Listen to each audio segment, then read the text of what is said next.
누구에게나 반복되는 괴로움이 있습니다. 이유를 알 수 없이 계속되는 고통, 같은 실수를 되풀이하는 삶, 그리고 어떤 노력에도 풀리지 않는 막막함. 우리는 때때로 이런 삶의 고통 앞에서 왜 이런 일이 나에게 계속 일어날까라는 질문을 던집니다. 불교는 이에 대해 이렇게 답합니다. 그 고통은 단지 지금 이 생에서 비롯된 것이 아닐 수도 있다고. 불교에서 업장이란 과거의 의도적인 말과 행동, 마음이 남긴 흔적이 마음과 삶에 어두운 그림자를 들이오는 것을 말합니다. 대승의장론에서는 이렇게 말합니다. 업장이 깊으면 도를 듣기 어려우며 도를 듣더라도 믿기 어렵고 믿더라도 실천하기 어렵다. 이는 단지 전생에 어떤 죄를 지어서 벌을 받는다는 의미가 아니라 과거의 의도적 행동들이 지금의 인식과 습관, 그리고 마음의 흐름에 장애를 일으킨다는 뜻입니다. 그래서 업장을 녹인다는 것은 과거의 잘못을 지우는 것이 아니라 그 흔적이 만들어낸 왜곡된 감정과 행동 패턴을 치유하고 새롭게 살아가려는 노력입니다. 그 첫걸음이 바로 기도입니다.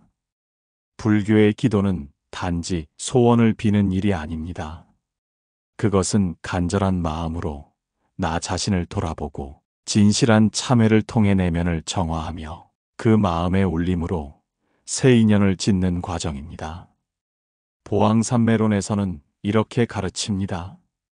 진심으로 참회하면 3세의 죄업도 물거품처럼 사라진다. 기도는 마음을 다스리는 도구이자 업장을 녹이는 불의 손길입니다. 한 거사님이 있었습니다. 그는 아들을 잃고 오랜 세월을 고통 속에 살았습니다. 그 마음의 무게를 이기지 못해 절에 들어왔고 매일 새벽마다 울며 부처님께 기도했습니다. 그렇게 3년이 지난 어느 날 그는 조용히 말했습니다. 이제 아들을 떠올려도 눈물이 나지 않고 웃을 수 있습니다. 그 눈물 속의 기도는 그의 업장을 서서히 녹이고 있었던 것입니다. 화엄경에서는 다음과 같이 말합니다. 일체의 죄업은 마음으로 지은 것이니 마음을 돌이켜 참회하면 모든 업이 사라지리라. 기도는 돌이킴입니다. 무릎을 꿇고 합장하는 그 자세는 단지 형식이 아니라 자신의 교만을 내려놓고 세상과 다시 연결되려는 행위입니다. 간절함은 변화의 시작입니다. 마음 깊이 우러나는 참회와 회향의 기도는 그 자체로 새로운 인연을 만들고 어두운 흐름을 서서히 밝게 바꾸어 갑니다. 업장을 녹이는 데에는 지름길이 없습니다. 그러나 꾸준한 기도는 반드시 변화를 이끌어냅니다. 내면 깊은 곳에서 나오는 진심은 업장의 벽을 허무는 힘이 됩니다. 처음에는 아무 반응이 없는 듯해도 언젠가는 그 기도 속에서 달라진 나를 만나게 될 것입니다. 우리가 살아가며 겪는 이해되지 않는 고통들, 불편한 관계, 노력해도 풀리지 않는 문제들은 대부분 단순한 우연으로 치부되곤 합니다. 하지만 불교는 그 모든 현실이 결코 이유 없이 일어나는 일이 아니라고 말합니다. 그 원인은 업장이라는 씨앗에서 비롯되었다는 것입니다. 한 제자가 있었습니다. 그는 늘 병약하고 사람들과의 관계도 원만하지 못한 채 외로운 삶을 살았습니다. 자신이 지금 생에서 특별히 나쁜 일을 한 기억이 없었기에 그는 부처님께 이렇게 물었습니다. 왜 저는 이런 외로운 인생을 살아야 합니까? 지금 생에서 죄 지은 일도 없는데 왜 이런 고통이 계속됩니까? 이에 부처님은 조용히 말씀하셨습니다.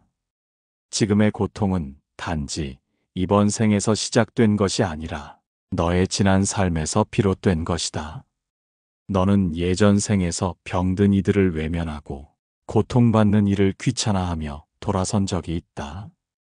또 함께하던 이들을 마음속으로 밀어내고 외로움을 선택한 적도 있었다. 그때의 마음이 지금의 인연으로 돌아온 것이다. 부처님의 이 가르침은 단순히 전생의 벌이라는 관점이 아닙니다. 우리가 과거에 어떤 마음과 행동을 품었느냐가 지금의 현실을 만들어낸다는 원리를 말합니다. 그리고 그것은 기억의 문제가 아닙니다. 우리는 과거를 기억하지 못하더라도 과거는 우리를 기억한다. 부처님은 그렇게 말씀하셨습니다. 그렇다면 어떻게 해야 할까요? 부처님은 이 제자에게 이어서 말씀하셨습니다. 참회하라. 과거를 반성하고 기도를 통해 자신의 마음을 정화하라. 마음을 돌이키면 업의 힘도 점차 옅어지리라. 여기서 중요한 가르침은 업은 고정된 운명이 아니라 변화 가능한 흐름이라는 것입니다. 업은 의도에서 시작되어 행동이 되고 그것이 습관과 성격을 만들며 결국 삶의 방향을 결정하게 됩니다. 하지만 마음을 돌이키고 진심으로 기도하고 참회하면 그 흐름은 바뀔 수 있습니다. 능가경에서는 다음과 같이 말합니다. 한 생각 돌이키면 천년 업장도 무너지고 일심으로 기도하면 억겁의 인연도 새로워지리라. 이러한 교훈은 우리 삶에 반복되는 고리를 해석할 열쇠를 줍니다. 왜 나만 반복해서 부정적인 관계에 빠지는지, 왜 노력해도 같은 실패를 되풀이하는지, 그 모든 것은 과거의 마음과 습관이 현재를 지배하고 있기 때문입니다. 한 노신도의 이야기가 있습니다.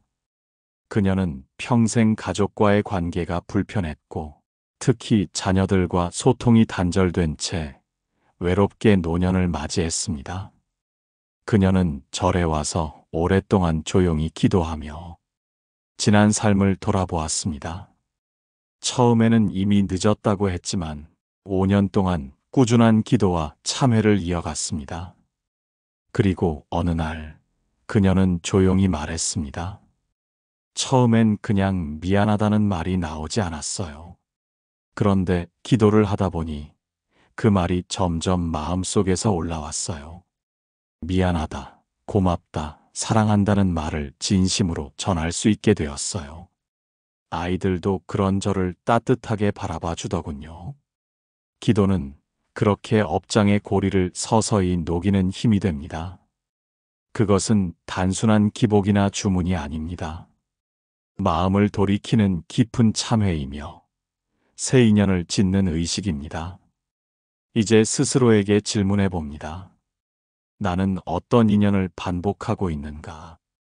그 인연을 끊고 싶은가? 아니면 이해하고 풀어가고 싶은가? 그리고 나는 그 고리를 어떻게 바꾸려 하는가? 기도는 마음의 울림입니다. 그러나 그 울림이 진심으로 닿기 위해서는 수행이라는 과정이 필요합니다. 불교에서 말하는 수행은 단지 좌선하거나 경을 외우는 것에 그치지 않습니다. 그것은 곧 나의 잘못을 직면하고 바르게 돌이키는 실천입니다. 업장을 녹이기 위한 수행 가운데 가장 핵심적인 것이 바로 참회와 염불입니다. 참회는 마음의 거울을 닦는 일입니다. 원각경에서는 이렇게 가르칩니다. 모든 죄업은 허망한 생각에서 생기며 참회란 그 허망함을 깨닫는 것이다. 우리는 살아가면서 수없이 많은 실수를 합니다. 알면서 한 실수도 있지만 모르고 지은 죄도 있습니다. 특히 타인을 상처 준 말, 무심코 했던 행동들이 남긴 자국은 깊은 업이 되어 돌아옵니다. 참회는 이런 행위들을 있는 그대로 인정하고 깊이 사유하며 다시는 반복하지 않겠다는 서원을 세우는 것입니다. 한 제자가 있었습니다. 그는 어린 시절 부모에게 반항하며 마음의 상처를 안기고 젊은 시절에는 친구를 배신해 큰 오해를 불러일으킨 적이 있습니다. 시간이 지나면서 그는 점점 더 외롭고 괴로운 삶을 살게 되었고, 마침내 부처님께 자신의 삶을 고백했습니다. 부처님은 그를 꾸짖지 않고 부드럽게 말씀하셨습니다. 그대는 죄를 지었으나 지금 그 죄를 자각하고 참회하고자 한다면 그대는 이미 새로운 길을 걷고 있는 것이다. 죄는 참회를 통해 녹는다. 참회는 부끄러움에서 오는 것이 아니라 진실한 용기에서 비롯된다. 부처님은 이어서 그에게 참회의 4단계를 가르쳐 주셨습니다. 알아차림, 내가 어떤 잘못을 했는지 있는 그대로 인식하기. 마음의 통해, 그 잘못에 대해 부끄럽고 안타까운 마음을 품기. 말로서의 고백, 진심으로 부처님 앞에 그 죄를 고백하고 내려놓기.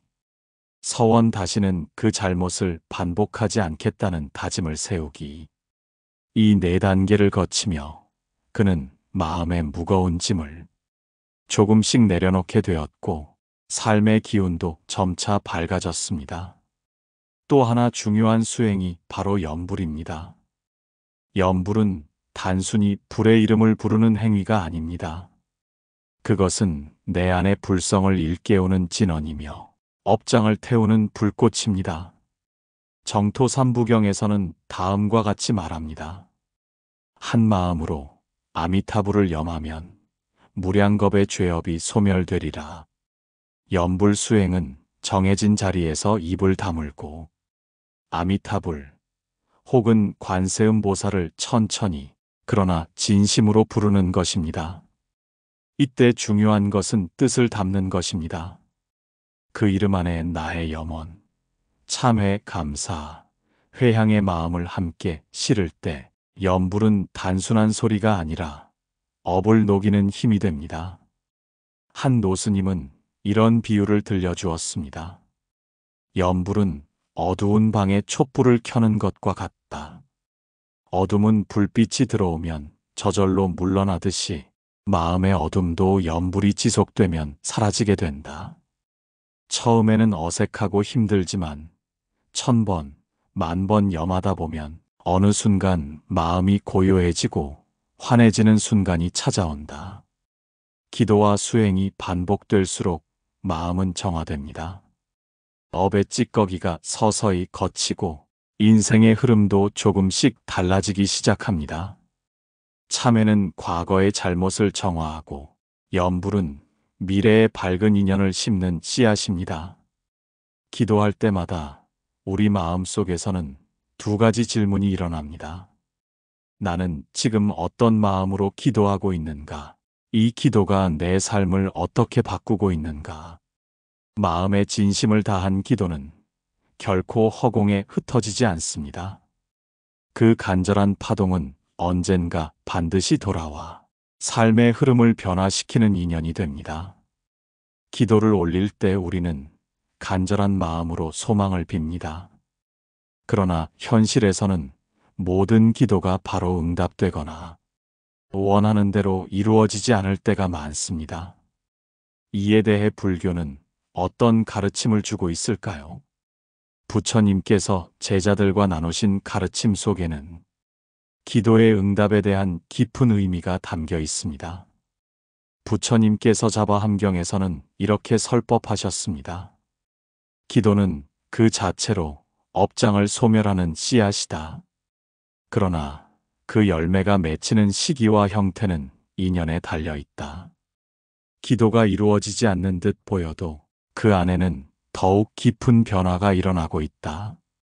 즉, 기도의 응답은 반드시 우리가 기대하는 형식이나 시간에 나타나지 않을 수 있습니다. 때로는 우리가 원하는 것을 받지 못하는 것이 오히려 더 큰 깨달음과 성장을 위한 인연일 수 있다는 것입니다. 한 스님이 제자에게 이야기한 적이 있습니다. 그 제자는 오랜 병마에 시달리며 매일 간절히 낫기를 기도했지만 병세는 호전되지 않았습니다. 절망하던 그에게 스님은 말했습니다. 내가 바라는 치유는 반드시 몸의 변화만을 뜻하는 것이 아니다. 병이 낫지 않는 동안에도 내 마음이 바르고 맑아진다면 그것이야말로 진정한 치유이다. 기도는 그 마음을 닦는 수행이다. 부처님도 한 제자가 기도가 이루어지지 않는 이유를 묻자 이렇게 답하셨습니다. 내 마음이 온전히 닦이지 않고 그릇이 비워지지 않으면 아무리 많은 기도도 채워질 수 없다. 기도는 먼저 내 마음을 깨끗이 하는 것에서 시작한다. 기도가 응답받는 과정은 불교에서 연기의 원리와 맞닿아 있습니다. 연기는 모든 현상이 서로 의존하여 일어나는 것을 말합니다. 기도의 결과도 여러 원인과 조건들이 맞아떨어질 때 비로소 이루어집니다. 그래서 기도의 진정한 의미는 결과에 집착하지 않는 마음에 있습니다. 반야심경에서는 이렇게 말합니다. 색즉 시공, 공즉 시색, 고즉 시락, 락즉 시고. 형상은 곧 공함이고 공함은 곧 형상이다. 고통이 곧 즐거움이고 즐거움이 곧 고통이다. 기도의 결과 역시 이와 같습니다. 원하는 것이 이루어지면 기쁨이요. 이루어지지 않아도 그 안에 깨달음과 평화가 있다면 그것이 바로 참된 응답인 것입니다.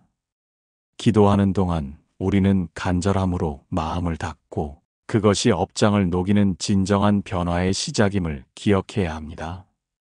부처님의 가르침은 기도의 형식이나 결과에 머무르지 않고 마음의 본질에 닿도록 인도합니다. 기도가 단순한 소원 빌기가 아니라 마음을 깊이 들여다보고 변화시키는 수행임을 이해하는 것이 중요합니다. 부처님께서는 기도의 진심이 어디에 있는지를 여러 차례 강조하셨습니다. 법구경에서는 이렇게 말씀하십니다. 마음이 정결하면 그 어떤 말과 행위도 기도이니 마음이 흐트러지면 모든 기도는 헛되다. 이는 기도의 참된 힘이 마음의 정화와 깨어있음에 있다는 뜻입니다. 기도하는 동안 우리는 자신의 내면을 살피고 욕심과 분노, 어리석음을 내려놓으며 현재 순간에 깨어 있어야 합니다. 부처님과 제자가 이런 이야기를 나눈 적이 있습니다. 제자가 기도할 때 집중이 잘 되지 않고 마음이 자꾸 흩어져서 고민하자 부처님은 말씀하셨습니다. 기도는 마음을 한 곳에 모으는 일이다. 마치 연못에 흙이 떠다니면 물이 흐려지듯 마음이 분산되면 기도의 힘이 약해진다. 하루에 잠시라도 자신의 마음을 가만히 살피며 쉬게 하라. 그것이 곧 기도의 준비이다. 기도를 위해 가장 중요한 것은 진심입니다. 형식적인 말이나 의식에 집중하기보다 자신의 마음 깊은 곳에서 우러나오는 간절함과 회향의 마음이 무엇보다 우선해야 합니다. 그러면서 자신과 세상에 대한 자비와 감사의 마음도 함께 키워나가야 합니다. 기도 중간에 떠오르는 잡념이나 감정에 얽매이지 말고 그것들을 있는 그대로 인정하되 집착하지 않고 흘려보내는 관찰의 자세가 필요합니다. 이런 마음가짐은 곧 명상과 연결되며 기도의 효과를 더욱 깊고 넓게 만듭니다. 대반야바라밀 다경에서는 이렇게 가르칩니다. 마음이 고요하면 모든 것이 드러나고 모든 것이 드러나면 진리가 열린다. 기도와 명상은 서로 다른 것이 아니라 한 몸입니다. 진심의 기도는 곧 깨어있는 마음의 훈련이며 매 순간을 진실되게 살아가는 힘이 됩니다. 일상에서 기도를 꾸준히 이어가기 위해서는 다음과 같은 자세가 도움이 됩니다. 첫째, 매일 정해진 시간을 정해 짧게라도 기도와 명상에 집중하기. 둘째, 기도문을 소리내어 읽거나 자신만의 진심 어린 말을 마음속으로 되새기기. 셋째, 기도 중에 떠오르는 생각이나 감정을 억누르지 않고 관찰하며 흘려보내기. 넷째, 기도를 통해 자신과 타인에 대한 자비와 감사의 마음을 키우기. 다섯째, 결과에 집착하지 않고 과정 그 자체를 받아들이기. 부처님께서는 수행의 길이 쉽지 않음을 잘 아셨습니다. 그러나 꾸준한 기도의 힘은 어둠 속의 한 줄기 빛처럼 우리를 인도합니다. 기도는 단지 나를 위한 외침이 아닙니다. 불교에서 말하는 참된 기도는 자비와 회향이라는 두 날개로 완성됩니다. 이 두 가지는 업장을 녹이고 삶의 방향을 바꾸는 강력한 힘이 됩니다. 화엄경에서는 이렇게 말합니다. 보살은 자신을 위해 구하지 않고 중생을 위해 기도하되 그 공덕을 모두 회향하나니 이 회향이야말로 수행의 궁극이라. 이 말씀은 우리에게 중요한 깨달음을 줍니다. 기도의 진정한 목적은 내가 잘 되기만을 바라는 것이 아니라 나와 더불어 모든 존재가 함께 편안해지기를 바라는 마음에서 비롯되어야 한다는 것입니다. 어느 날 한 제자가 부처님께 물었습니다. 세존이시여, 저는 오랫동안 병든 어머니를 위해 기도해 왔습니다. 그런데 어머니의 병은 나아지지 않고 제 마음엔 점점 실망만 쌓입니다. 어찌 된 일입니까? 부처님은 고요히 미소 지으며 말씀하셨습니다. 내가 기도하는 동안 너의 마음 속에는 오직 어머니가 낫기만을 바라는 집착이 가득했구나. 진정한 기도는 집착이 아닌 자비에서 시작되고 결과를 내려놓는 회향으로 완성되어야 한다. 병은 낫지 않아도 그 마음에서 나오는 자비는 업장을 녹이고 세상을 밝혀주느니라. 이렇듯 자비란 누군가의 고통을 함께 느끼고 그 고통이 덜어지기를 진심으로 바라는 마음입니다. 자비는 모든 존재를 동등하게 바라보는 시선이며 내 기도의 울림이 타인의 삶에까지 미칠 수 있도록 넓히는 힘입니다. 그리고 회향은 그 자비의 마음을 바탕으로 기도의 공덕을 다시 세상에 돌리는 행위입니다.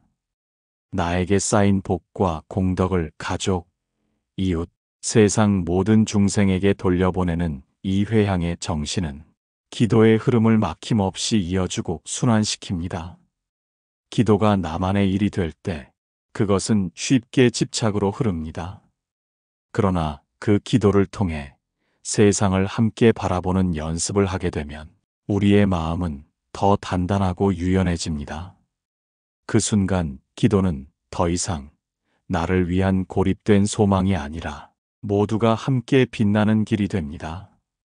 불교에서는 특히 관세음보살 보문품에서 관세음보살의 자비심과 회향의 본보기를 보여줍니다.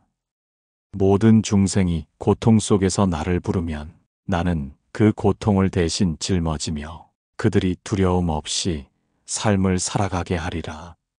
이처럼 기도의 깊은 뿌리는 자비이고 그 자비가 향하는 방향이 회향입니다. 기도할 때 이렇게 마음을 내보세요. 이 기도의 힘이 나뿐만 아니라 고통받는 이웃과 중생 모두에게 닿기를 바랍니다. 제게 쌓인 복덕이 있다면 병든 부모에게, 외로운 이웃에게, 전쟁과 재난으로 고통받는 이들에게 흘러가기를 바랍니다. 이런 기도는 내 안의 작은 이기심을 녹이고 업장의 무게를 가볍게 합니다. 기도의 힘은 나 혼자만의 염원이 아니라 모두를 향한 따뜻한 연대일 때 더욱 강하게 작용합니다. 기도는 특별한 시간에만 드리는 것이 아닙니다. 우리가 하루를 살아가는 그 순간순간이 모두 기도의 연장입니다. 마음을 챙기고 말과 행동을 맑게 하며 타인을 향해 자비로운 눈빛을 보내는 것도 모두 업장을 녹이는 기도의 행위입니다. 증이라 함경에서 부처님은 이렇게 말씀하십니다. 착한 생각은 선업을 짓고 자비로운 말은 복을 이루며 바른 행동은 장차 재앙을 멀리하게 하느니라. 이 말씀은 기도라는 것이 단지 절에 가서 합장하고 염불하는 시간만을 뜻하지 않는다는 가르침입니다. 우리의 말, 행동, 생각 하나하나가 바로 업을 새롭게 짓는 기도입니다. 그렇기에 우리는 일상 자체를 기도로 살아가야 합니다. 한 비구가 부처님께 물었습니다. 세존이시여, 제가 바쁜 속세의 일을 하면서도 수행을 계속하려면 어떻게 해야 합니까? 부처님은 조용히 고개를 끄덕이며 말씀하셨습니다. 물을 기를 때 물이 흐름을 알듯이, 밥을 지을 때 불의 온기를 느끼듯이 삶의 모든 순간을 깨어있게 살면 그것이 곧 기도요 수행이다. 마음이 흐르지 않고 고요히 머문다면 어디에서든 기도는 살아있느니라. 이처럼 기도는 특별한 형식이나 장소가 필요하지 않습니다. 중요한 것은 마음의 상태입니다. 마음이 맑고 간절하면 일상의 사소한 동작 하나도 공덕의 씨앗이 됩니다. 기도를 일상에 녹이는 실천 방법 몇 가지를 나누어 봅니다. 첫째, 하루 3번 짧은 참회 기도하기. 아침에는 오늘 하루를 맑게 살기 위한 다짐, 낮에는 흐트러진 마음을 바로잡는 마음 챙김, 저녁에는 오늘 하루를 돌아보며 참회하는 시간을 가져보세요. 둘째, 감사와 자비의 말 습관 들이기. 불평 대신 감사, 비난 대신 자비로운 말을 선택하는 연습을 해보세요. 업장을 짓는 말은 입 밖에 내는 순간 되돌릴 수 없습니다. 대신 업장을 녹이는 말은 자신과 타인의 마음을 함께 밝힙니다. 셋째, 타인을 위한 짧은 기도. 버스를 기다릴 때, 길을 걷다 힘들어 보이는 사람을 볼 때 저분도 평안하시기리라는 짧은 한마디를 마음속으로 띄워보세요. 이것은 세상을 향한 자비의 회향이며 강력한 업장 소멸의 힘이 됩니다. 넷째, 정기적인 108배 수행. 하루에 한 번, 혹은 일주일에 한 번 108배를 하며 마음을 다스려 보세요. 땀과 눈물로 드리는 절은 몸의 업, 말의 업, 마음의 업을 동시에 정화시키는 수행입니다. 대보적경에서는 말합니다. 한 번의 참회절은 100겁의 죄를 녹이고 미래의 복덕을 짓는 불씨가 된다. 108배는 기도의 몸짓이며 업장을 녹이는 물리적 수행입니다. 이처럼 작은 실천들이 모여 일상이 기도가 됩니다. 우리가 늘 기도하는 자세로 삶을 대할 수 있다면 업장은 점차 그 힘을 잃고 우리는 점점 더 맑은 길로 나아갈 수 있습니다. 한 수행자는 말했습니다. 기도는 내 삶을 다시 쓰는 일이다. 나는 같은 일상을 살지만 이제는 전혀 다른 방식으로 바라본다. 그렇습니다. 기도가 일상이 될 때 우리는 전생의 업이 남긴 어두운 그늘 속에서도 새로운 빛을 발견하게 됩니다. 이제 질문을 드립니다. 당신의 하루 중 가장 맑은 순간은 언제입니까? 그 순간을 기도로 바꾸는 연습을 시작해보면 어떨까요? 기도를 통해 마음을 다스리는 데 있어 반드시 마주하게 되는 두 가지 벽이 있습니다. 하나는 타인을 향한 원망, 다른 하나는 자신을 향한 자책입니다. 이 두 감정은 우리 마음을 움켜쥐고 기도의 에너지를 흐리게 하며 업장이 맑아지는 길을 가로막습니다. 불교는 이 두 감정을 마음의 장애라고 부릅니다. 유마경에서는 이렇게 말합니다. 원망과 집착은 번뇌의 불꽃을 지피고 용서와 수용은 지혜의 물을 부어 끈다. 즉, 우리가 업장을 녹이기 위해서는 반드시 용서와 수용의 수행이 필요하다는 뜻입니다. 타인을 용서하는 것, 내 안의 응어리 풀기. 어떤 사람이 나에게 상처를 주었을 때 우리는 종종 마음속에 그 사람을 가두고 살아갑니다. 분노와 원망은 결국 그 사람보다 나 자신을 더 괴롭게 합니다. 한 제자가 부처님께 물었습니다. 세존이시여, 누군가가 저를 반복해 괴롭힙니다. 저는 그 사람을 미워하지 않고 싶지만 마음이 따라주지 않습니다. 어떻게 해야 합니까? 부처님은 조용히 연못가를 가리키며 말씀하셨습니다. 그대가 진흙을 퍼내면 연못은 맑아진다. 그러나 진흙을 손에 쥐고 있으면 그대의 손만 더러워질 뿐이다. 원망은 누군가에게 던지는 불덩이가 아니라 스스로 쥐고 있는 독과도 같으니라. 그 제자는 그 말을 듣고 눈물을 흘리며 그 사람의 이름을 부르며 참회 기도를 시작했습니다.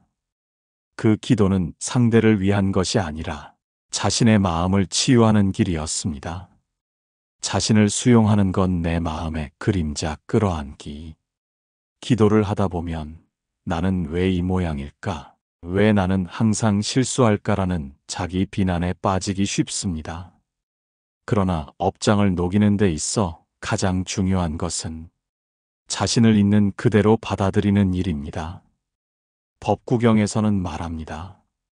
자신을 사랑하지 않으면 누구도 참으로 사랑할 수 없다.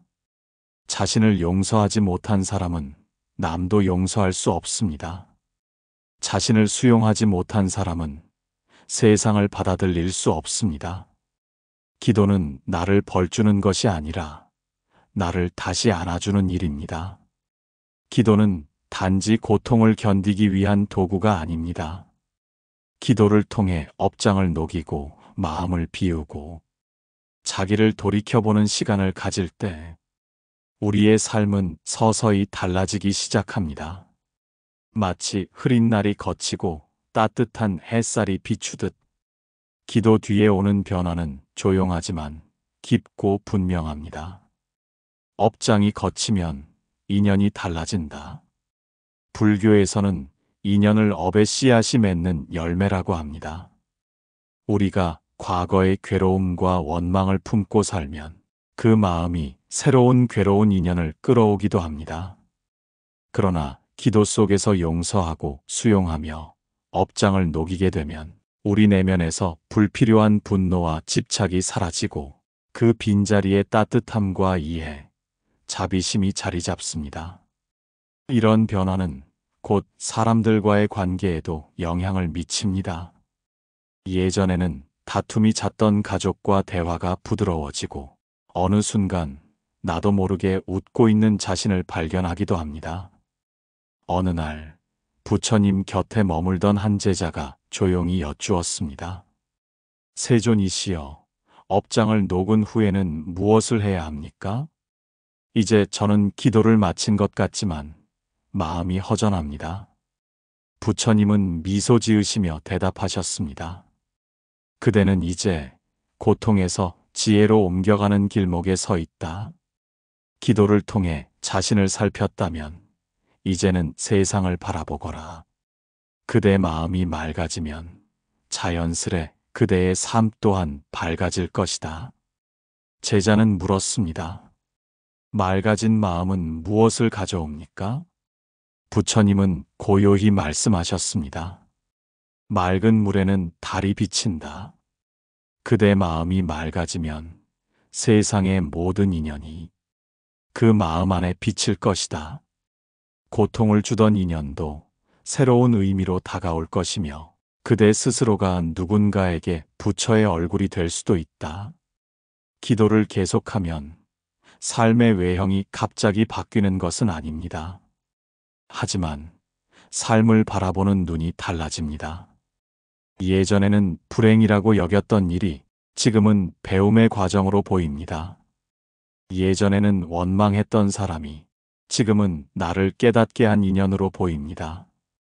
그 변화는 하루아침에 오는 것이 아니라 기도 속에서 서서히 자라고 자기 자신조차 눈치채지 못할 만큼 조용히 스며듭니다.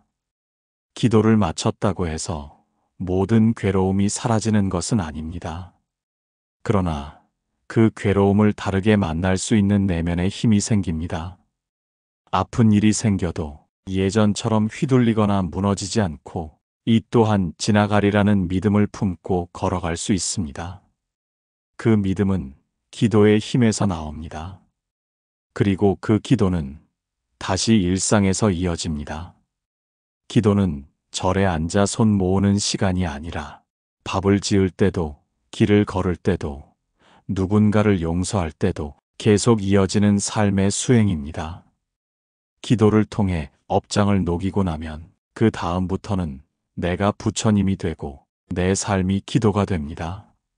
매 순간 진심을 담아 살고 누군가에게 작은 위로가 되어주며 나 자신을 따뜻하게 안아주는 삶. 그것이 바로 부처님께서 우리에게 남기신 마지막 가르침입니다. 이제 여러분에게 마지막으로 묻고 싶습니다. 지금 여러분의 마음에는 어떤 인연이 비치고 있나요? 기도를 마친 오늘 무엇을 새롭게 바라보고 싶나요? 그 마음을 담아 오늘 하루를 조용히 살아내는 것, 그것이 바로 부처님의 기도에 응답하는 삶입니다. 이제 우리는 긴 여정을 함께 걸어왔습니다. 고통의 뿌리를 돌아보고 업장의 무게를 마주했으며 기도와 참회를 통해 마음을 씻고 조금씩 변화하는 삶의 기적을 함께 나누었습니다. 전생의 업이 만들어낸 어둠이 아무리 깊었다 해도 그 어둠을 꿰뚫는 지금 이 순간의 자각은 그 무엇보다 밝고 소중합니다. 오늘 우리가 배운 것은 삶은 우연이 아니며 고통은 벌이 아니라 깨달음의 초대장이라는 사실입니다. 업은 우리가 지은 것이지만 그 업을 녹이고 다시 쓸 수 있는 지금의 나 또한 무한한 가능성을 지닌 존재입니다. 기도는 끝이 아니라 시작입니다. 무릎을 꿇고 올린 두 손을 이제 삶 속으로 가져오십시오. 당신의 매일의 말, 생각, 행동이 이제는 누군가에게 위로가 되고 누군가의 어둠을 비추는 등불이 되기를 바랍니다. 부처님은 언제나 당신 곁에 계셨습니다. 그리고 이제 당신의 삶이 누군가에게 부처가 되어줄 차례입니다. 마음 깊이 고개 숙여 함께 해주신 여러분께 감사드립니다. 부디 마음이 고요하고 따뜻하길 바랍니다. 당신의 삶에 연꽃이 피어나길 바랍니다. 나무관세음보살